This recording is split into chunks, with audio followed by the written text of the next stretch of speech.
함께 봉독하신 말씀 시편 25편 1절에서 5절 말씀 중심에서 주님을 우러러보는 성도라는 제목으로 함께 말씀을 통해 은혜 나누기를 원합니다.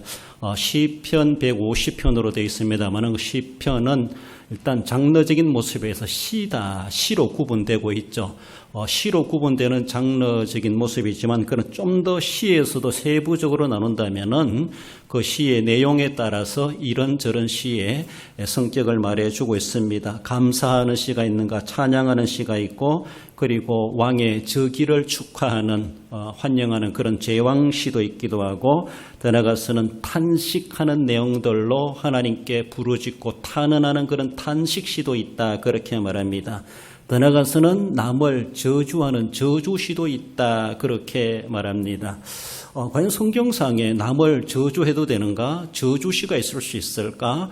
그렇게 볼 수가 있습니다. 하지만은 이것은 내 관점에서 상대방을 판단해서 저주한다라기보다 하나님의 율법 관점, 하나님의 관점에서 바라볼 때 하나님이 저주하는 대상이라면은 우리는 그를 저주할 수밖에 없다. 이것은 하나님의 뜻을 따르는 그런 모양으로 바라볼 때 그래서 저주시도 있다. 그렇게 구분하기도 합니다.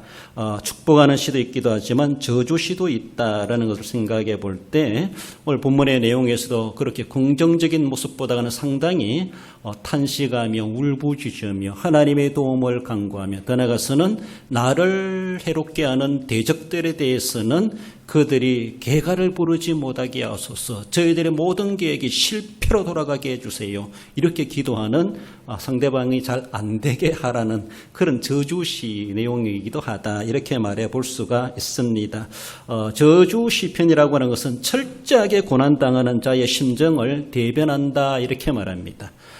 그리스도 안에서, 주님 안에서 믿음으로 살고자 하는 사람들이 철저하게 고난당하는 것, 그러니까 하나님이여 나를 구원해 주옵소서라고 하지만은 구원해 달라고 하는 그 시가 더 나아가서는 적들을 무찌르고 적들을 섬멸하고 적들을 요절내고 나를 구원해 달라, 이 말이거든요. 한편에는 나를 위한 구원의 시에 타는 기도 같지만 또 다르게 보면은 적들을 향하여서는 저주를 베풀어 달라라고 기도하는 그런 내용이기도 하다, 그런 중복적인 의미를 가지고 있습니다. 그렇습니다. 하나님은 복과 저주의 주권자이십니다. 하나님이 모세를 통하여서 이스라엘 백성들이 가나안 땅에 들어가면은 반은 그리심산에 반은 에발산에 서서 축복을 선포하고 저주를 선포해라.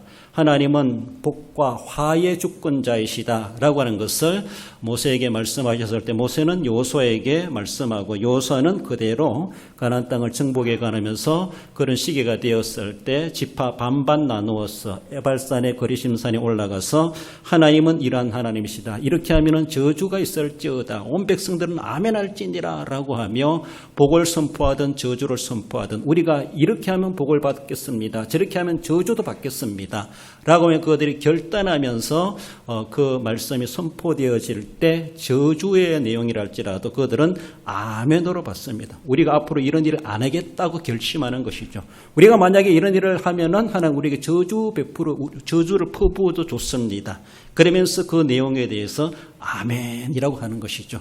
하나님이 우리에게 주시는 말씀에 대해서 내 기분 따라 받는 것이 아니라 하나님 우리에게 복 주시길 원하시지만은 그러나 하나님의 말씀을 어기고 잘못되게 하면은 저주도 임한다는 것을 우리에게 말씀하는데 그 저주의 주권자도 우리 하나님이시다라는 것입니다. 그러므로 하나님이 저주하시는 자를 우리가 하나님 저 사람 축복해 주세요라고 할 수가 없습니다. 하나님이 저주의 대상으로 본다면 우리도 그를 원수로 여길 수밖에 없다라고 하는 것을 볼 수가 있죠.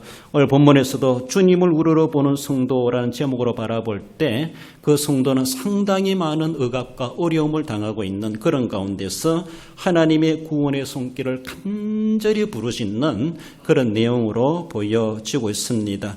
본문으로 돌아와서 살펴볼 때에 주님을 의지하는 성도를 살펴봅니다. 2절에 보면은 나의 하나님이여 내가 주께 의지하였사오니 나를 부끄럽지 않게 하시고 나의 원수들이 나를 이겨 개가를 부르지 못하게 하소서. 하나님을 의지한다라고 하는 그런 타흐란 그런 단어는 여러 의미가 있습니다. 믿다, 신뢰하다, 의지하다, 안심하다, 안전하다 이런 의미를 가지고 있는데 여기서 좀 강조되는 것은 본문에서는 믿는다는 겁니다. 믿는다는 것.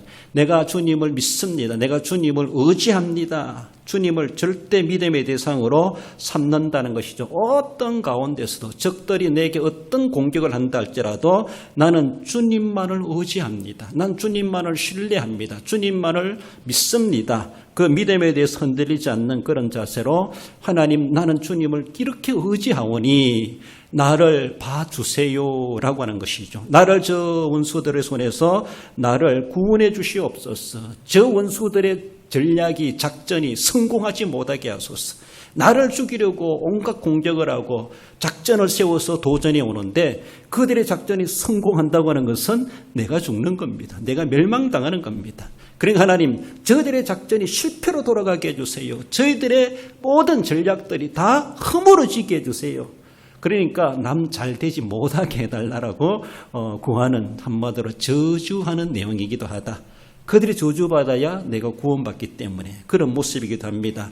내가 하나님 앞에 구원받을 만한 그런 의로운 자라고 우리가 인정될 수가 있죠. 그러니까 하나님 앞에 의롭지 못하지만 그러나 나의 하나님, 내가 믿는 하나님이 계신데 내가 저들에게 패하고 저 원수들이 개가를 부른다면은 내가 믿는 하나님 어떻게 되겠느냐는 것이죠. 세상 사람들이 하나님을 믿어도 별 것 없네 이런 식으로 본다라고 하지 않겠습니까? 그런 모습 속에서 원수들이 나를 이겨 개가를 부르지 못하게 하소서. 나는 하나님을 절대 신뢰하오니 절대 믿음을 갖고 있으니 내 믿음을 보시더라도 하나님이여 내 이 궁지에서 나를 살려내 주시옵소서. 하나님을 의지한다라고 하는 것을 말씀합니다. 많은 사람들은 이런 어찌할 수 없는 일들이 엄습해 올 때 이 세상은 우리가 원치 않는 사건, 사고, 문제, 질고, 질병 또 생각지도 못한 일들 잘 되다가도 잘 안 되는 것 잘 안 되다가도 잘 되는 것 이런저런 세상과도 같은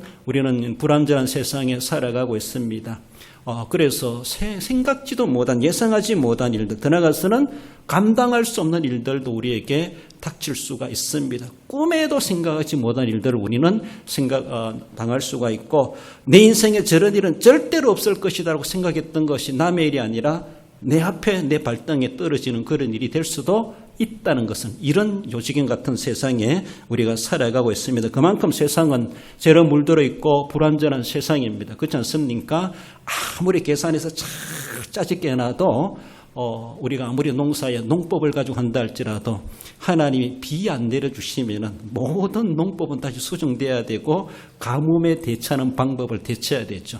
하나님이 전염병 하면 탁 풀어놓으면은 아무리 지금 평상시 건강의 방법을 가지고 먹고 마시고 살아갔다 할지라도 그것이 다 헛사가 되기도 합니다. 그렇습니다. 무슨 일이 일어날지 알지 못하는 그런 가운데 세상에 살아가고 있습니다. 죄악의 세상이라고 하는 것은 언제 돌개 바람이 불지, 언제 토네이도 바람이 불지, 언제 돌풍이 불지 모르는 세상과도 같습니다. 예상할 수 없는 그 현장이 바로 죄악된 세상이다라는 것입니다. 죄가 없는 하나님의 나라는 그렇지 않습니다. 하나님이 계획하신 것은 계획하지 않은 것은 절대 일어날 수가 없습니다. 하나님이 원치 않은 것은 일어날 수가 없습니다. 그러나 이 세상이라고 하는 것은 죄악된 세상이기 때문에 죄가 가능한 세상이기 때문에 하나님 보시기에 좋았더라라고 하는 그런 자연 순리적인 그런 일들만 일어나는 것이 아니라 불완전하고 또 불합리하고 우리가 원치 않는 그런 일들이 많이 일어나고 있고 더 나아가서는 인간들의 죄 때문에 인간들이 저질러온 인재의 탓으로 인해서 환경이 오염되고 질서가 파괴되고 또 옛날처럼 그렇게 되지 못하는 방송에 듣다 보니까 우리나라는 이제 요새 커피 조금 재배되는지 모르겠는데 커피 안 나는 나라인데 세계적으로 커피 소비율은 상당히 높은 나라로 그렇게 구분되고 있습니다. 우리나라 기름 한 방울도 안 나는데 기름은 세계적으로 많이 쓰는 나라다 이렇게 말할 수 있는 것처럼 커피 제대로 생산 안 되는 커피 생산국이 아니잖아요. 우리는 그렇잖아요. 그런데 한국 사람들 커피 없으면 못 사는 이 세상이 되었다는 것이죠. 그런데 라디오 방송 들어보니까 2080년도 되면은 커피가 멸종 위기 식물로 되고 그때 가서는 커피를 구할 수가 없게 된다. 그래서 커피 입맛에 드는 사람들이 커피 대체 식품을 만들어내서 돈 벌 사람이 있을 수 있다 이렇게 이야기하기도 합니다. 커피 대신 마실 수 있는 걸 지금 개발해 보세요. 돈 법니다. 그러면 앞으로 커피는 없어진대요. 온난화 돼가지고 점점 커피 재배지 이런 데가 재배할 수가 없대요. 점점 산 꼭대기로 올라가고 있는데 산 꼭대기까지도 더워지니까 이제는 더 더워지니까 커피 재배가 안 되고 이런 추세로 가면은 2080년으로 되면은 커피라는 나무가 없어질 수 있다 이렇게 보고 있습니다. 그럼 우리 입맛도 달라져야 되죠. 대체품을 개발한 사람은 떼돈을 벌 것입니다. 지금부터 씨를 뿌리고 준비하면 좋지 않겠나 싶습니다. 이런 모습 속에 세상은 우리가 요정인과도 같이 원치 않은 일들이 많이 벌어지고 있습니다.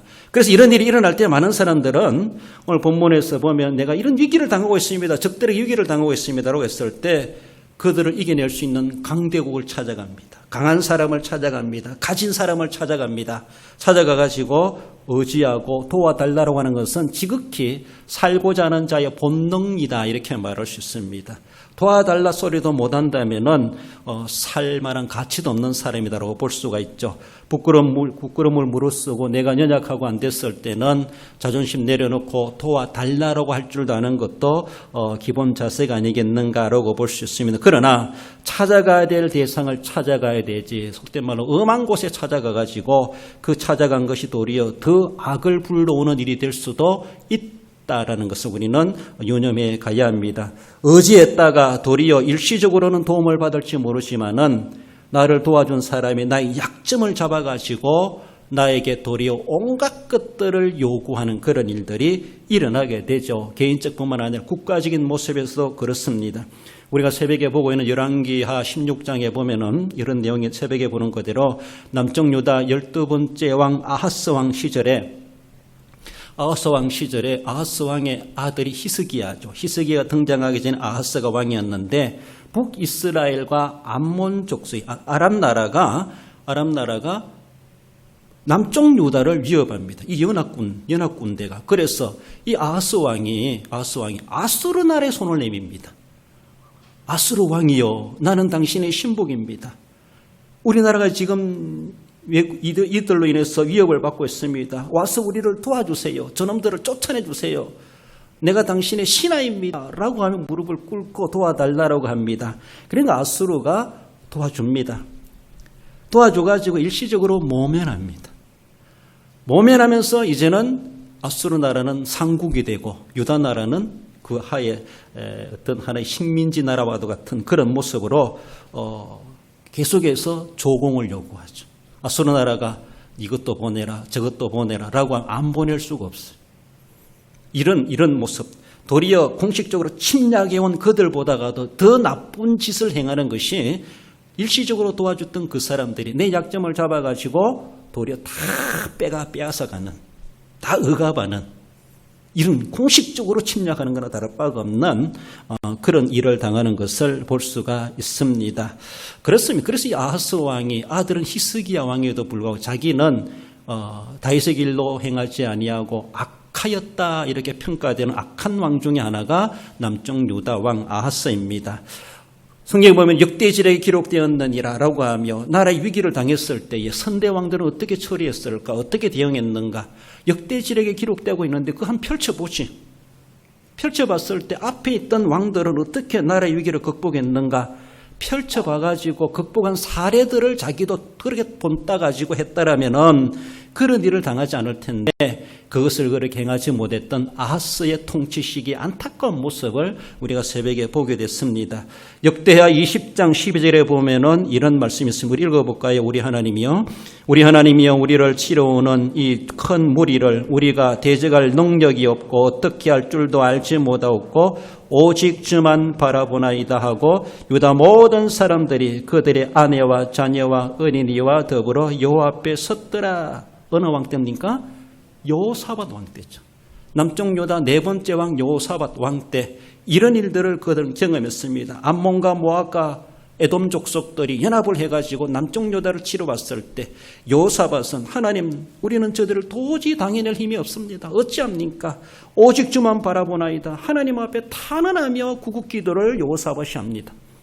하나님께서 지혜를 주시죠. 그래서 찬양대를 조직해가지고 창대 가운을 입히고 전선에 내보냅니다. 찬성이 울려 퍼질 때에 하나님의 역사가 일어나죠. 도저히 감당할 수 없는 그들을 하나님은 다 무찌르게 하십니다. 그래서 질 수밖에 없는 전쟁을 찬양대를 앞세워가지고 그래서 버라가 골짜기, 찬송의 골짜기, 그 골짜기를 이름을 붙이기까지 하는 유명한 일들이 역대지략에 기록되니라고 말하고 있습니다. 아스 왕이 그걸 한번 펼쳐봤으면은 얼마나 좋았겠는가 그런 모습이죠.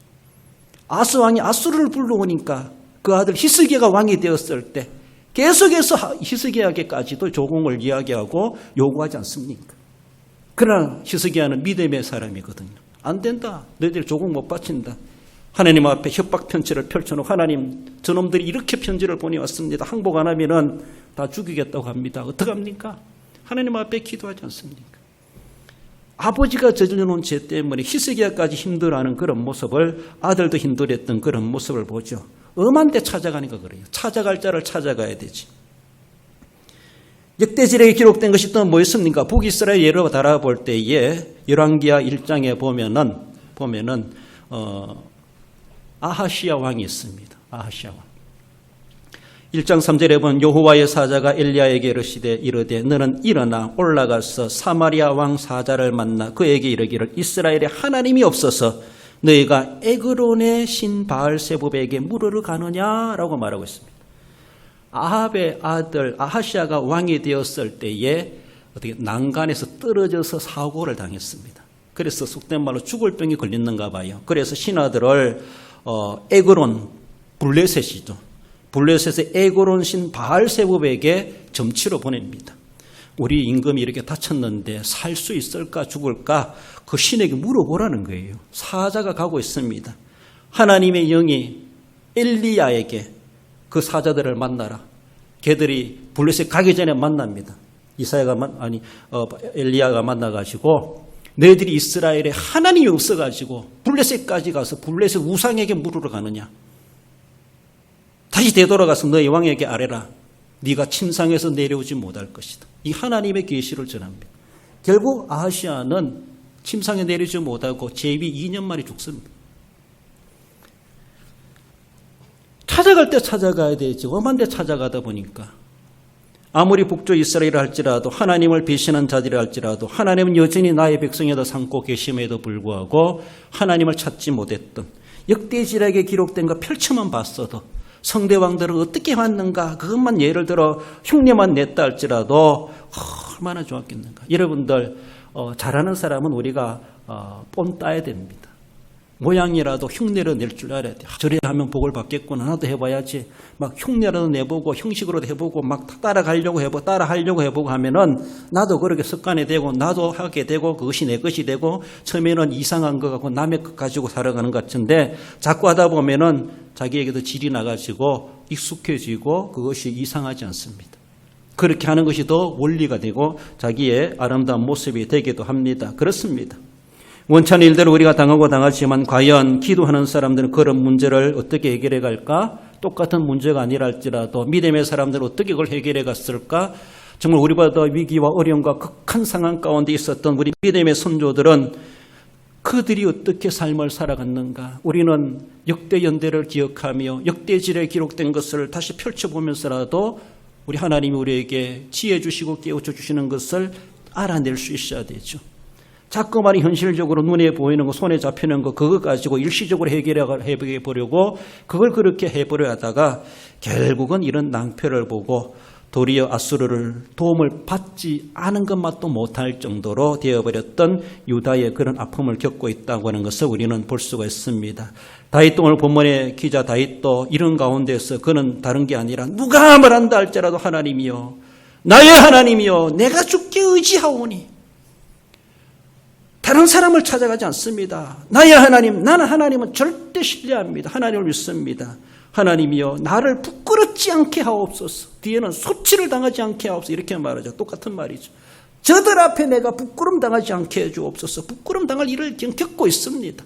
내 힘으로 당해낼 수 없습니다. 그러니까 하나님께 부르짖죠. 왜? 그에게는 하나님이 계시기 때문에. 이스라엘에 하나님이 계시고 우리에게 하나님이 계시고 똑같습니다. 부르짖을 때 하나님을 의지할 때 하나님은 그저 못 들은 채 하지 않으신다는 것이죠. 주님을 의지하는 성도, 네가 나를 의지하는가 보자. 하나님이 일부러 그 문제 줬을 수도 있습니다. 그것을 보면서 이제야 네가 나를 경외하는 줄을 알았노라. 아브라함에게까지도 그렇게 말씀하셨습니다. 아브라함에게까지도. 그때의 내 믿음을 보여줄 수 있는 절호의 기회가 아니겠는가. 하나님 앞에 엄청난 복을 받을 문이 열려지는 시기가 될 수가 있다는 사실. 그렇습니다. 하나님께서는 아브라함에게 이제 네가 나를 경외한 줄을 알았노라. 전에도 말씀하셨지만 하늘의 별을 보라, 바다의 모래를 보라. 내가 너희 후손을 그렇게 주겠다. 달랑 이삭 하나 주면서도 하나님은 그렇게까지 비전을 주시지 않습니까? 그렇습니다.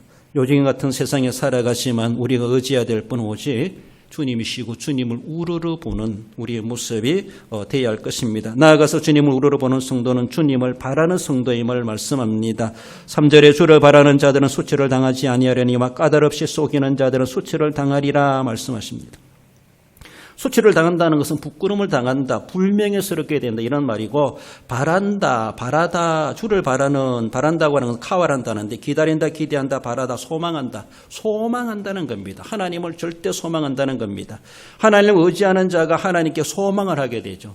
하나님을 의지하기 때문에, 하나님을 믿기 때문에 하나님께 기대감이 있습니다. 하나님이 어떻게 역사를 펼쳐가시는가, 이 문제를 하나님 어떻게 해결해 주시는가 기대하게 되고 소망을 하게 됩니다. 못 믿는 사람은 기대도 하지 않습니다.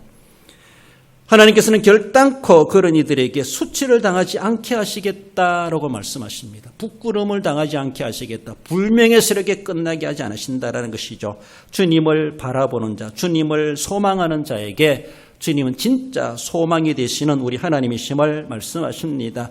창세기 2장 25절에 아담과 그의 아내가 두 사람이 벌거벗었으나 부끄러워하지 아니하니라. 물론 당대 아무도 없으니까 뭐 벌거벗었든 말든 옷의 문화도 없으니 그렇겠지만은 다르게 보면은 오늘 우리의 문화를 바라볼 때 벌거벗은 수치스러운 상황이 됩니다. 수치스럽고 벌거벗고 불명예스러운 상황이 되지만은 하나님 결단코 그들로 하여금 부끄럽지 않게 만드시겠다는 것이죠. 현실적으로는 창피하고 자존심 상하고 얼굴 들 수도 없고 남들 알까 봐도 겁나기도 하고 막 시시하기도 하지만은 사실입니다. 사실이지만은 주님을 소망하는 자에게는 그 부끄러운 것, 벌거벗겨놓고서도 수치를 당하지 않게 하시고 부끄러움 당하지 않게 하시는 하나님의 놀라운 반전의 역사가 있다는 것이죠. 누구에게? 주님을 소망하는 자에게. 주님을 바라는 자에게.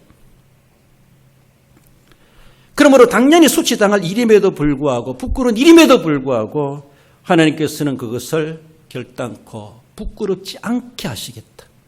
일시적으로는 부끄러울지 모르십니다. 도리어 그것을 통해서 더 명예스럽게 만들어주시는 하나님. 그것 때문에 더 가치 있는 존재로 빛이 나게 만드시는 하나님의 반전의 역사. 하나님을 소망하는 자에게 하나님은 이것까지도 예비해 두고 계십니다. 그럼 오늘 내가 당하는 부끄러운 그것은 결코 부끄러울 일이 아니라 도리어 하나님이 나를 월계관을 씌워주실 계기로 삼으시는구나. 나를 도리어 더 명예롭게 만드시고자 하시는 수단으로 삼으시는구나. 그 자체만으로도 감사의 제목이요. 하나님 앞에 감사할 수밖에 없는 내용이라는 사실을 우리는 믿음으로 받을 수 있습니다. 시편 86편 3, 4절에 보면 주여 내게 은혜를 베푸소서 내가 종일 주께 부르짖나이다. 주여 내 영혼이 주를 우러러 보오니 주여 내 영혼을 기쁘게 하소서. 왜 그렇게 할 수 있습니까? 우리 주님께서 우리 하나님께서 우리를 죄와 저주와 질병에서 해방케 하신 예수 하나님이십니다. 예수 그리스도를 십자가에 매달아 구속의 제물이 되게 하시고 그렇게 하시면서도 우리를 죄에서 자유케 하시고 질병에서 자유케 하시고 저주에서 자유케 하시고 지옥에서 자유케 하신 우리 하나님이십니다. 그 하나님을 알기 때문에 주여 내게 은혜를 베푸소서 내가 종일 주께 부르짖나이다. 그렇게도 하신 하나님, 나를 지옥에서 건져주시기도 하셨던 하나님이신데 요것쯤이야 못하겠습니까? 그렇습니다. 하나님은 그렇게도 하신 하나님이신데 그러나 그것 때문에 고민하는 것이 아니라 너무나 작은 것 가지고 우리는 낙심하고 절망하고 모든 것 다 끝난 것처럼 그거 끝나가지고 지옥 가는 것도 아닌데 그거 끝난다고 내가 어떻게 요절되는 것도 아닌데 지옥 갈 것도 안 가게 하나님 건져주신 하나님이 계심에도 불구하고 하나님은 몰라보고 하나님은 바라보지 못하고 하나님과 시선을 맞추지 못하고 눈에 보는 여기 시선을 맞춰가지고 난 죽었네 끝났네. 그래가지고 모든 것 살아계신 하나님마저도 다 무시해버리는 얼마나 어리석은지 몰라요. 바라보아야 될 자를 바라보아야 되죠. 소망할 자를 소망해야 되는데 내가 그렇게 기대했던 요것이 깨어지니까 다 끝난 것처럼 내 속에 있는 하나님도 죽었지. 하나님도 죽으신 하나님 것처럼 그런 모습은 아닌가. 우리 주님은 우리를 살려내시기 위해서 죽음도 당하신 주님의 고난을 우리는 생각해 봐야 됩니다. 내가 당하는 고난은 누구를 살리기 위한 고난인가? 주님은 우리를 위해서 십자가 지시기를 마다하지 않으시기까지 그렇게 하신 일이라면은 그 고난에 비하여서 내가 당하는 것은 아무것도 아니다라고 생각할 수 있습니다.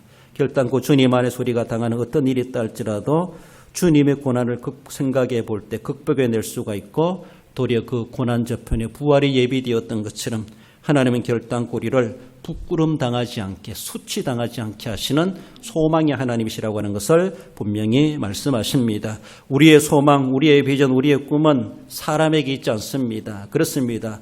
사랑하는 가족이랄지라도 내 소망의 대상이 될 수가 없다고 볼 수 있습니다. 일시적으로는 도움이 될 수가 있습니다. 부부랄지라도 자녀랄지라도 궁극적인 나의 소망, 내가 기대해야 될 대상은 아니다라고 볼 수가 있습니다. 그렇게 소망을 두다가는 도리어 낭패를 볼 수 있죠. 사람에게 소망을 두다가는 결국은 그 사람도 요절날 때 나도 요절날 수밖에 없고 그 사람도 불완전하고 그 사람도 죄인인데 결국은 나도 그렇게 될 수밖에 없다라는 사실을 바라볼 때 온전하시고 완벽하신 우리 하나님을 우리는 소망으로 삼고 하나님을 바라면서 하나님을 의지할 때 하나님이 우리의 모든 문제도 완벽하게 극복하고 해결하게 하시는 우리 하나님이심을 말씀하십니다. 정말로 주님께 소망을 둔다라면 내가 당면한 요것 때문에 예배를 소홀히 하지 않습니다. 그것 때문에 주의를 소홀히 하지 않습니다. 그것 때문에 내가 기도 생활을 등한시하지 않습니다. 그것 때문에 내가 감사 못할 일이 없다. 감사 못한다. 이렇게 할 수 없습니다. 왜? 아무것도 아닙니다. 그것은. 아무것도 아닙니다. 내가 하나님께 소망을 둔다라면 하나님이 기뻐하시는 일을 더 열심히 하게 되고 하나님을 소망하는 만큼 하나님이 기뻐하시는 일을 더 적극적으로 이전보다도 더 활발하게 더 드러나게 더 구체적으로 하나님을 찾고 섬기게 되어 있는 것은 하나님께 소망을 둔 사람의 반응입니다. 하나님께 소망을 두지 않은 사람은 엄한 데 찾아가는 사람 것처럼 결국은 하나님에 대해서는 소홀해버리고 하나님에게 불만을 품고 감사하지 못하고 원망하게 되고 신앙이 더 침체되고 나태되고 게을러지고 어쩌면 신앙도 잃어버리는 그런 모습이 될 수도 있다는 사실, 그 기회를 노리고 있는 마귀가 계속해서 유혹하고 있다는 것도 우리는 방심할 수가 없다라는 것입니다. 어쩌면 더 예배하고 더 거룩히 지키고 더 기도하기를 범사에 그런 가운데 더 감사의 마음을 갖기를 또 우선시할 수 있는 우리의 자세가 되어져 갈 수 있습니다. 까닭없이 속이는 자들은 수치를 당하리이다. 까닭없이 속이는 자들은 수치를 당하리이다. 그렇습니다. 수치당하도록 내버려두고 스스로가 수치의 자리로 끌려갈 이유가 없다는 사실을 늘 기억하며 하나님의 말씀을 믿지 아니하고 거역하는 자들은 결국은 까닭없이 속이는 자들이고 그들은 결국은 수치를 당하고야 말 것이다 라고 하는 것을 말씀합니다.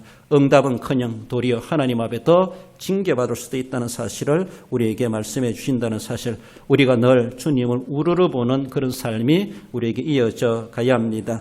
마지막으로 주님을 우러러보는 성도는 주님의 교훈을 갈망하는 성도임을 말씀합니다. 5절 읽어봅시다. 주의 진리로 나를 지도하시고 교훈하소서. 주는 내 구원의 하나님이시니 내가 종일 주를 기다리나이다. 할렐루야. 오늘 본문에서 교훈이란 말은 라마드란 말인데 배우다, 가르친다, 훈련한다, 시행한다 이런 말입니다. 하나님이 나를 교훈하소서, 나를 가르쳐 주시옵소서. 나는 주님의 은혜를 종일 기다리나이다. 그렇습니다. 나를 지도해 주세요. 이런 말입니다. 본문의 다윗은 대적들에게 우겨싸여서 정말로 절체절명의 위기 가운데 겪고 있는데 그 상황 가운데서 하나님의 저 원수들이 나를 이기지 못하게 하소서. 저 원수들이 이기고 계승과 개가를 부르지 못하게 하소서. 어떻게 보면 자기 구원을 위해서 남은 실패하게 만들어 달라는 그런 기도죠. 그렇습니다. 왜? 나는 하나님의 자녀인데. 그렇지 않습니까? 어떤 분이 어떤 장로님이 기도하면서 그런 기도 들어봐서 하나님 저 북한 정권이 무너지게 해 주시옵소서. 맞는 기도예요? 틀린 기도예요? 그런 기도 해야 돼요? 그런 기도 안 해야 돼요? 저 북한 정권이 무너지게 해 주시옵소서. 이렇게 제가 뭐 저런 기도를 하나 처음에 그런 생각을 했습니다. 북한 정권이 무너지는 것이 하나님의 뜻일까? 그런 생각도 해봤어요. 북한 정권이 어떤 정권인가? 뭐 여러 가지 뭐 생각 안 해도 겉으로 바라볼 때 그 정권 때문에 통일이 안 되고 민족 보고마가 안 되고 그 정권 때문에 인권 유린되고 거기에 선량한 성도들이 핍박과 고난과 억울함을 당하고 그 양민들도 노동이 착취되고 이런 것들을 종합적으로 바라볼 때 북한 정권 때문에다 이럴 때 정권이란 말로 다 이야기해요. 그리고 북한 정권이 무너지면은 그들이 자유함을 얻고 북한 평양 보고마가 이루어지지 않겠는가 그런 모습에서 북한 정권이 무너지게 해달라고 기도할 수가 있겠죠. 그렇습니다. 그래서 남을 저주하는 그런 기도는 정말로 조심해야 돼요. 자기의 개인적인 감정과 하풀이로 인해서 저주 기도할 수가 없습니다. 과연 하나님의 뜻이 무엇일까? 내게 주는 고난이 있다 할지라도 그 고난은 하나님 우리에게 쉬운 말로 약발로 주시는 고난일 수 있습니다. 나를 위해서 하나의 축복의 근거로 주시기 위해서 고난을 줄 수 있는 하나님 그 고난은 싫습니다라고 하면 안 되죠. 그게 지혜롭게 분별해 갈 수 있어야 되죠. 과연 하나님이 주시는 것인가 마귀가 주는 것인가. 그렇죠. 이 일을 통해서 결과적인 모습 하나님 영광 받으실 것이라면 기꺼이 고난도 감수해야 되죠. 그러나 적들이 계승가를 부르고 하나님을 무시하는 일이 된다고 하면은 하나님이요 저들이 망하게 해주세요 기도할 수 있는 것이죠. 정말로 자기 개인의 감정을 내세워가지고 자신의 개인의 원한을 가지고 남을 저주할 수 없습니다. 물론 우리가 저주한다고 저주되는 건 아닙니다. 그러나 하나님 앞에 기도하는 그 자세 속에서 우리 할 수 있으면은 저들을 용서해 주옵소서 그런 마음 가지고 품고 깨우치기를 우리는 먼저 우선적으로 전제할 수 있는 기도가 되어야 되죠. 그러면서도 그래서 하나님 저 사탄의 왕국이 무너지게 해 주옵소서. 이단들이 사라지게 해 주옵소서. 하나님의 법을 무시하는 그런 동성애법, 차별금지법, 포괄금지법 이런 것들 하나님 이 땅에서 시행되지 못하게 하옵소서. 그것을 앞장서 주장하는 자들이 성공하지 못하게 해 주옵소서. 그들이 다음에는 국회에 떨어지게 해주세요. 그러니까 그런 사람들 때문에 하나님의 교회가 핍박을 당하고 하나님의 진리가 훼손되어지고 신앙의 자유가 억압당하는 이런 모습. 그러다 보니까 어쩌면 우리가 막 감정적 화가 나가지고 하나님 저 사람들 다 망하게 해주세요. 막 이렇게 할 수 있죠. 그리고 그것도 하나님의 사랑 안에서 우리가 기도해야 되는데 그들이 망하는 것보다 하나님 저희들이 잘못 알고 있기 때문에 저희들이 하나님이 죄인 줄도 알지 못하고 있으니 하나님 저희들을 용서하시고 깨닫게 해주세요. 잘못된 것인 줄 알게 해주세요. 저희들이 알지 못하고 하는 일이니 아버지여 용서해달라고 십자가상에서 예수님이 용서의 기도를 하셨다라고 하는 것도 생각해 볼 때에 그들을 저주에 기도하기보다 그들이 회개하고 돌아오기를 기도하는 그리고 저 사람도 우리가 전도해야지 이런 마음 가지고 어쩌면은 저주의 시라도 저주의 기도라도 할 수 있지 않겠는가라는 것입니다. 이런 모습 속에서 원수들이 물러가고 자신이 구원받기를 사모하는 본문의 기자도 우리에게 말씀해 줍니다. 왜 이런 일이 내게 있을까라는 것을 통해서 문제 해결을 위해서도 하나님을 의지하고 소망하면서 문제 해결로 끝나는 기자가 아닙니다. 본문의 시인은 문제 해결로 끝나는 것이 아니라 이 문제 해결로 인하여서 이 문제로 인하여서 하나님 내게 무엇을 교훈하시기 위함입니까? 그것 한 걸음 더 나아갑니다. 여기에 성도의 성숙이 있습니다. 많은 사람들은 문제 해결로 응답으로 끝나는 그 응답인 줄 알고 끝나요. 그러나 하나님께서는 그것으로 끝나지 않고 또 보너스로 준비한 게 있는데 이거를 받을 생각도 않고 집에 훌떡 가버리면은 하나님도 준비했다고 허탕치는 것처럼 그런 모양이 되지 않겠는가. 여러분들 좋은 일이든 안 좋은 일이든 모든 것에 대해서는 하나님이 그것을 우리에게 말씀하시는 교훈이 있다는 것을 아셔야 됩니다. 그것을 알아내는 것이 지혜요 영감이다라고 볼 수 있어요. 그것을 받아내는 것이 진짜 복이라고 말 수 있습니다. 진짜 복이라고 하는 것 그렇습니다. 얄팍한 사람들, 제대로 세상적인 관점만 가지고 그저 문제만 허덕이고 문제만 해결되기를 바라는 사람들은 그 다음 저편에 예비하신 더 신령한 복에 대해서는 눈이 없어요. 볼 줄 모릅니다. 그러니까 눈앞에 있는 것만 안절부절하다가 그 해결되면 어우 감사합니다 라고 하며 이제 끝난 것처럼 생각합니다. 너무나 약한 모습이죠. 그렇게 해가지고는 신앙이 성장하지 않습니다. 정말로 거기서 더 한 번 더 엎드리고 구부리고 하나님 이를 통해서 내게 무엇을 말씀하십니까? 주님, 나를 지도하시고 교훈하소서라고 말하고 있습니다. 얼마나 은혜를 더 사모하고 한 걸음 더 나아가는 그런 모습입니까? 많은 사람들은 무엇을 먹을까 마실까, 무엇을 입을까, 무엇을 배울까, 이거는 생각하지 않습니다. 많은 사람들은 먹고 마시면 끝난 줄 알아요.